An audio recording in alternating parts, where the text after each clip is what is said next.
Hello everyone and welcome back to a brand new day of Road to TCG Worlds 2016.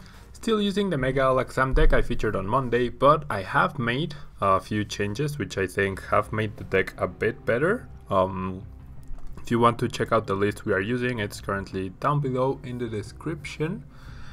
And yeah, I went over those changes in yesterday's Spanish video because I am making a few changes to that. I will only be uploading one Spanish video from now on every week. The English videos will remain the same for now, but I am going to go through the deck list once again in Spanish for those videos. So yep. Now looks like we're up against an electric deck and our starting hand doesn't look too promising. Let's see what we are able to do with it. But Raiku's ability could be an issue in making us have to, I don't know, try harder for our math. And my opponent ends us, so that's actually pretty great. Honestly, that's really great for me. Raikou should also have a lot of trouble. Wow, we got nearly the same-ish hand.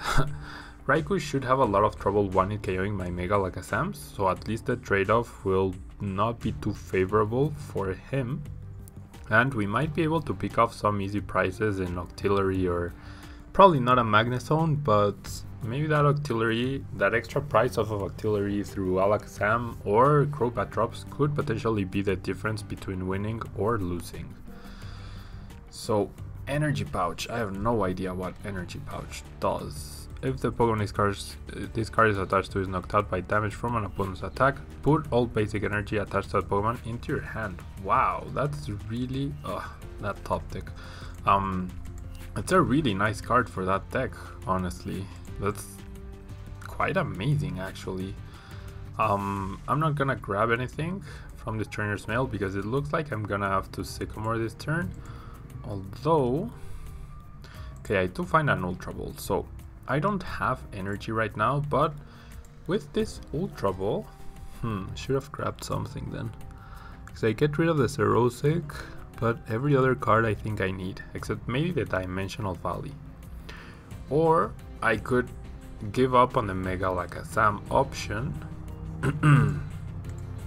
For now, yeah, I'm actually gonna go more aggro, if you will. Both Alakazams are there, and so is Hoopa, so I can find Hoopa, and I will only have access to 2 Mega Alakazams until I find my Super Rod.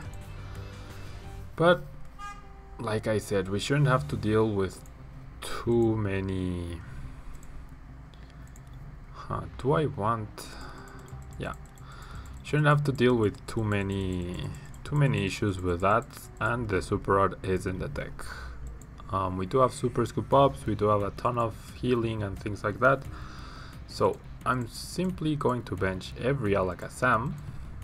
It's really weird for me to use all these secret rare cards. I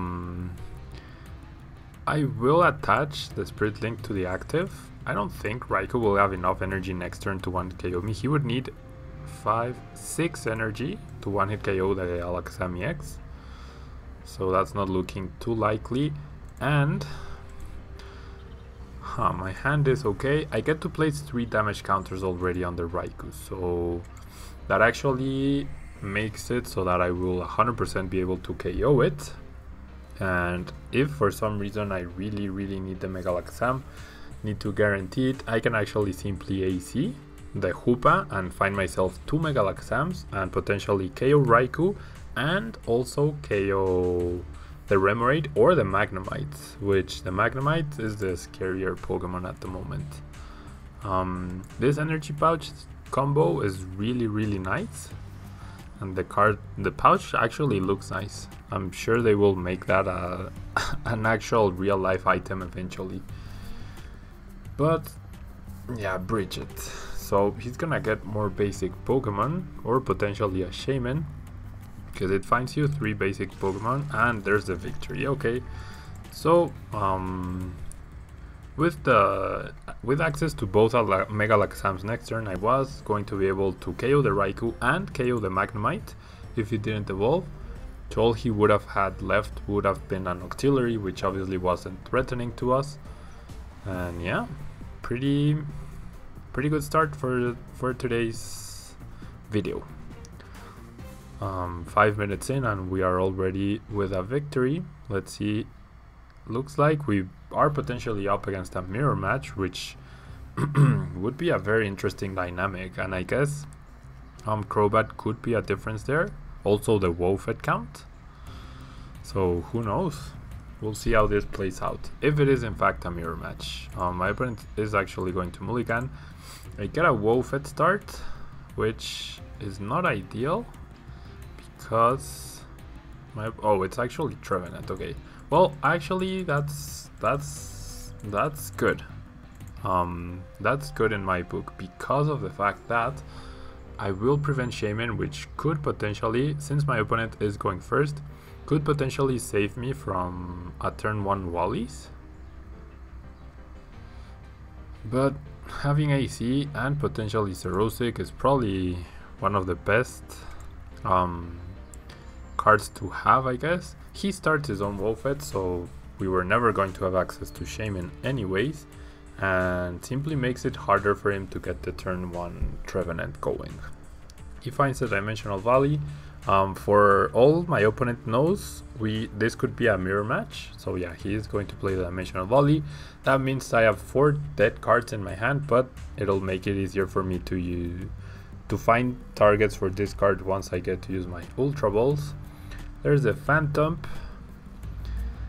and there's a Wallies. So can my opponent retreat here? That's the question. If he can, yeah, he can. Okay. Since he can retreat, I mean, I could deal damage with Wolfet. Or I could start powering up, or I could find my Alakazams. Now I do have potential access to Shaman. I won't have access to Spirit Links or Super Scoop Up. So yeah, I need to prep my Alakazams, I think.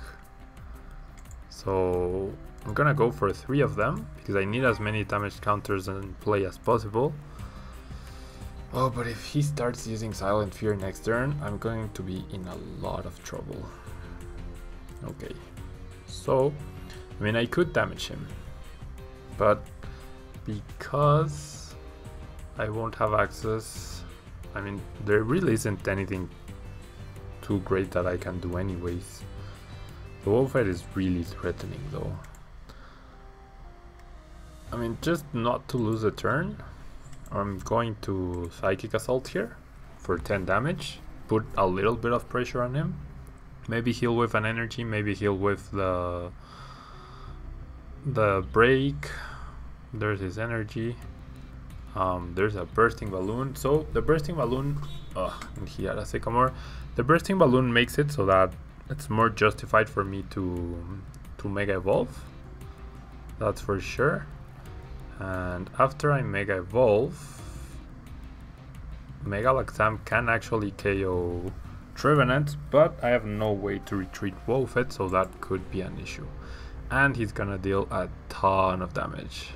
Yeah, benching 2 Alakazam EXs was a mistake, I guess. Definitely should have only benched 1 of them, because that was the one I was going to be able to evolve. And yeah, there's no point in using Xerosic in that Bursting Balloon. I do top deck Shaman, but it really doesn't help us at the moment. I'm simply going to find my Mega Alakazams now, all 3 of them, and start placing damage counters just like his, although in a way lower amount than he's doing. So gonna conserve my energy for now, or should I? No, I'm gonna attach it. I will Mega Evolve and definitely use Alakazam's ability. 2 damage counters on Trevenant, 3 on the Wolfet, and I pass my turn. So, next turn, if I'm lucky enough to draw an energy, I could maybe retreat, Wolfet, and then... Nope, I still cannot KO. So I'm gonna have to evolve the other Alakazam. I would have loved to place the damage counters on that Phantom instead of the Wolfet. Definitely would have preferred to do that. And yeah, I mean, if I ever get to play any item cards, I will be in an amazing position, but his turn 1 Trevenant really could set us behind by a big margin here. It really could. He's thinking hard about what he wants to do. He attaches another energy and a bursting balloon.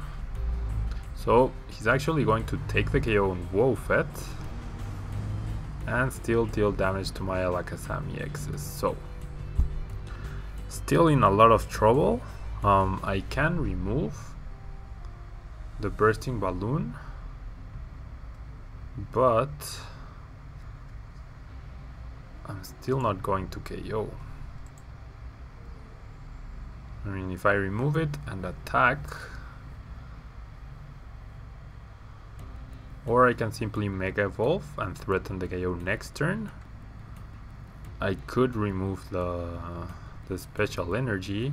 He will deal 120 damage at most next turn. Wolfet will deal 10 plus 50, the same 120. So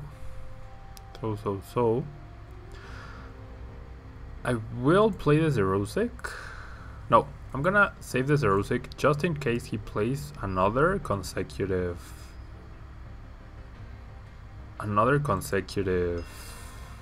bursting balloon for next turn.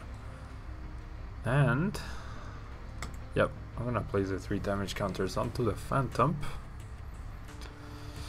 And yeah, just to prevent from receiving that extra damage, because if he uses Tree Slam, then I'd be at risk of, if I attack, yeah, I KO him, but then I KO myself as well. And I really want to prevent him from drawing prizes with Trevenant. If he takes 2 prizes with Wolfet, that is completely fine by me, because I would be able to play my supporters, which is obviously best case scenario. He does go for the Tree Slam, trying to put as much damage as possible onto my Pokemon, but he doesn't attach the bursting balloon. So what I'm actually going to do is, since it doesn't seem like he has energy, I'm going to get rid of the special energy on the Wolfet, and now I for sure KO the active Trevenant. So that's pretty cool. We are not completely lost yet. If he wants to get a KO, he needs to promote the Wolfet. If he doesn't, then yeah, he prevents Trevenant, so he might not have too many outs right now. And I do have a KO on this Trevenant. Only if he evolves to a Trevenant Break will he be able... Well, there you go. There you go. He actually Lysanders. Oh, he had a Lysander. Wow. Out of all the cards he had a Lysander. And now, okay, wow, that top deck was amazing. I mean, I can retreat, and how much damage will I deal? I will deal 10 plus 3 damage counter, that's 130. So he would be at 30 from getting KO'd. So what I'm actually going to do is, I'm going to Mega Evolve and save my energy, place the damage counters, and then potentially next turn attach the mystery energy to whatever is active. Doesn't matter if it's Hoopa or an Alakazam, and I can actually get a KO on the Trevenant and potentially allow myself to play item cards the following turn. And yeah, he passes, so that's pretty great. And actually, I could even Lysander right now, so I got really lucky with the consecutive top decks. Is it worth it though? No, I'm just gonna KO the Trevenant. There's no hurry to KO Wofet or to play the item cards. I mean, I am guaranteed item cards next turn, so no need to hurry that up. I get a useless stadium out of my prize cards, but now I get to heal, potentially heal through Super Scoop Up, definitely heal through a Berserker for an AZ. My opponent top decks end, so never mind. My deck is actually really big right now. 43 cards, and I'm gonna draw 4 of them. I get an N, I get a Super Scoop Up, and I get an Ultra Ball, so I can potentially Shaman, but well, there we go. My opponent didn't get anything useful, and somehow, some way, despite the turn 1 Trevenant, the Psychic weakness, we managed to pull through. We managed to pull through. Very happy about that. So, since those couple of games were actually pretty fast, let us find a third and final game. Hopefully not one that takes us an hour to complete, but hopefully a competitive one. And yeah, both victories we didn't require Crobats. On day 1, Crobat didn't help too much, but in yesterday's Spanish video it definitely pulled its weight. So I'm still on the fence on whether it's, I mean, it's useful, but there's one thing there's a huge difference between a card being useful and a card being necessary, you know. So there are definitely some cards that become gold, and wow, this looks like it's some sort of Seismitoad deck. So thankfully we are very energy efficient. I should be really careful with every energy I attach. I will get an extra card from the mulligan, and because I saw Head Ringer, Team Flare Grunt, I definitely have to be careful with my energy.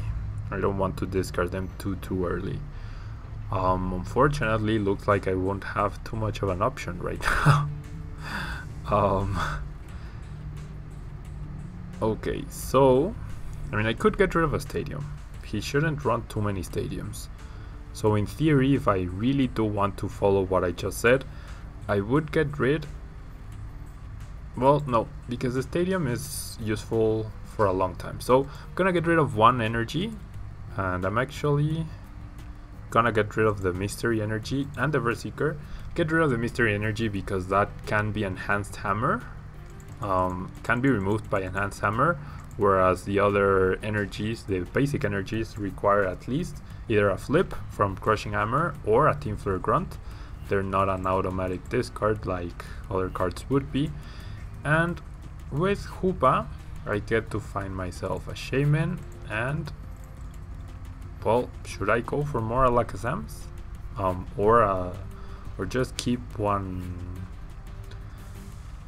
Mega, because assuming we don't have item cards next turn, yeah, I'm gonna go for the Mega. That means 1 less card for Shaman, but we might be using Shaman later on, or hoping we actually get the Mega Alakazam. So there's, yeah, Shaman for 4 is still a pretty good Shaman. So there's our Shaman, and it also leaves a space for a potential Zubat over there, which we can actually get, except, do I want to? Okay, I'm gonna Trainer's Mail, see what I can find here. Another N, a Skyla. I'm actually going to grab the Skyla and use it to find myself a Spirit Link, because I don't want to deal, at least on the active, with any Head Ringers. So there's the Skyla justifying its use in the deck. There's the Spirit Link, and I'm not gonna play the Ultra Ball. We might end up regretting that, but I don't want to discard the Mega Alakazam or the Xerosic, or the Energy, or the N, because the N is a potential draw card for next turn. There's a Ringer onto another Alakazam, which makes sense. There's a Crushing Hammer, flips tails, that's great.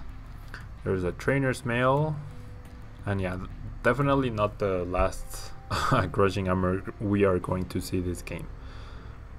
But at least we do have our energy, our backup energy. We also have a Alakazam, and wow, he actually finds Delinquent and he plays it. Wow. So he might be giving up on the option to... Oh boy. He might be giving up on the option to Quaking Punch in exchange to discard my current hand. So the Ultra Ball is a definite discard. The Xerosic and the Energy, I guess. Oh, but getting rid of another energy, that's not great. Yeah, but I need the N. I need to guarantee myself energy next turn. Or rather, a Mega Alakazam potentially. He uses Puzzle of Time. I would be really surprised if he actually has a second one in his hand. Probably just rearranging his top deck, which at least we will be able to prevent somehow or somewhat with our N. Yeah, he was rearranging his top deck. And looks like he's gonna pass without the Quaking Punch. So, not the end of the world. If I flip heads here, I might actually forego the N. I do flip heads. So, I can reuse Hoopa or reuse Shaman. I'm just gonna pick up Shaman. I could have picked up Hoopa to find myself another Shaman and another Mega Alakazam. I'm going to evolve the active and place damage counters, of course, no reason not to. And I cannot KO the active Seismitoad, but I can leave it pretty close if I find myself... Nope. Okay, well, at least I find a Stadium. Now, would I want to Sycamore right now? I mean, my opponent only has 2 cards in his hand. He did rearrange his top deck. Yeah, I'm gonna go for the Sycamore. Even though I get rid of Golbat and Crobat, I don't think they will be too useful here. And even then, look what I find, a Super Rod. So with the Super Rod, I could put back the energy I got rid of, and a Golbat and Crobat. I also have a Verseeker, which I definitely should use for Xerosic. I'm gonna do that first. I'm gonna use Verseeker for Xerosic because that way I can discard his double colorless energy if he does attach one. I'm gonna keep the energy in my hand for now, and also the Super Rod, because I mean, putting back Crobat and Golbat only to get back an energy doesn't seem like too good a trade-off. Fills my deck with 2 cards I don't really need and only 1 card I might need, but I don't necessarily need. There's a Verseeker, there's another Delinquent. So with the Delinquent, I'm gonna get rid of the Super Rod, I'm gonna get rid of the N, definitely not, don't want to help my opponent, and either the AZ or the Juniper, or Sycamore rather. Energy no, and Dimensional Valley definitely not.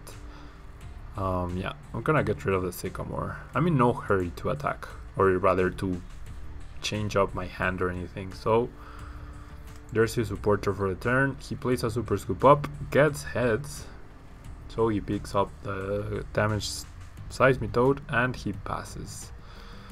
I do have another Stadium. Hopefully he no longer has any more Verseekers for the Delinquent, because that's my second to last Stadium.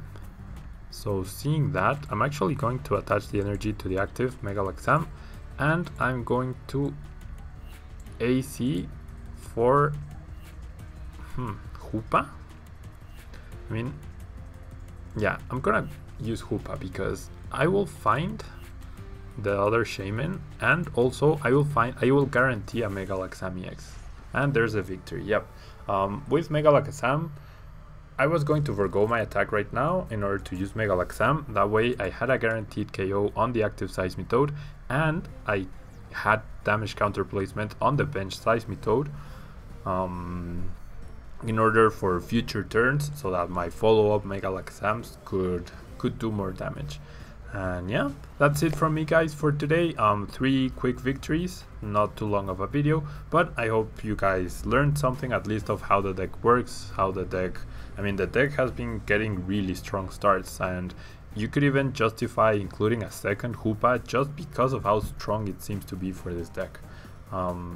The coin is still up in the air in terms of is Crobat needed or not, but I guess it can suit different playstyles as well. So that will be all from me guys. Thank you so much for watching, and I hope to see you guys back on Friday for more Mega Alakazam action. Thank you guys so much, and bye bye.